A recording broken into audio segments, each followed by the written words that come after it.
नमस्कार। मनोभाव चैनल में आपका स्वागत है। सर्व मंगल मांगल्ये शिवे सर्वार्थ साधिके शरण्ये त्र्यंबके गौरी नारायणी नमोस्तुते। लगभग 6 वर्षों से मैं गणपति जी की और दुर्गा माँ की प्रतिमा बना रही हूँ। सबसे पहले मैंने गणेश उत्सव के लिए गणपति महाराज की प्रतिमा बनाई थी, जिसे बनाने के बाद मन अत्यंत आनंदित हुआ और मैंने नवरात्रि से कुछ दिन पहले मिट्टी से दुर्गा माँ को प्रतिमा रूप में बनाने का प्रयास किया और माँ की ऐसी कृपा हुई कि उनका अत्यंत ही सुंदर रूप बना।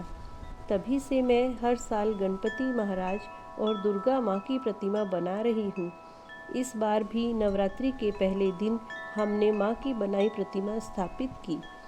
नवरात्रि के तीसरे दिन से ही हमें कुछ ऐसे अनुभव होने लगे जिनके बारे में शब्दों में बताना कठिन है, किंतु एक अनुभव ऐसा हुआ जो किसी चमत्कार से कम नहीं था।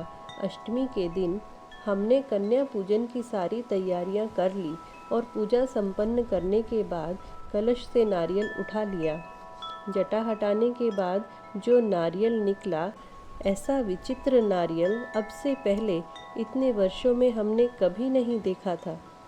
प्रकृति नित्य हर पल हर क्षण अपने भंडार से अकूच संपत्ति बांटती है, परंतु हम आँख नहीं पाते कि उसके गुण धर्म क्या है, वो हमारे लिए किस प्रकार सौभाग्यशाली है।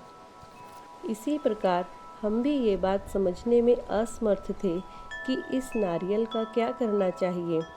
इस शंका के निवारण हेतु हमने अपने पंडित जी से बात की, तो उन्होंने कहा कि यह नारियल अत्यंत ही सौभाग्य प्रदान करने वाला शुभ फलदायी है। क्योंकि यह अंकुरित हो चुका है, तो हमें इसके अंकुर को नष्ट नहीं होने देना चाहिए और सही स्थान देखकर इसका रोपण कर देना चाहिए। पंडित जी की आज्ञा पाकर हमने ठीक ऐसा ही किया। अब मन की सभी शंकाएं शांत हो चुकी थी। हमने प्रसन्नचित्त होकर माँ दुर्गा को विदाई दी और श्रद्धापूर्वक उनका विसर्जन किया। सभी भक्तों पर जगत जननी माँ दुर्गा की कृपा सदैव इसी प्रकार बरसती रहे, इसी कामना के साथ नमन है आदि शक्ति के चरण में, सारा जहाँ है जिसकी शरण में। जय माता दी, जय माँ दुर्गा।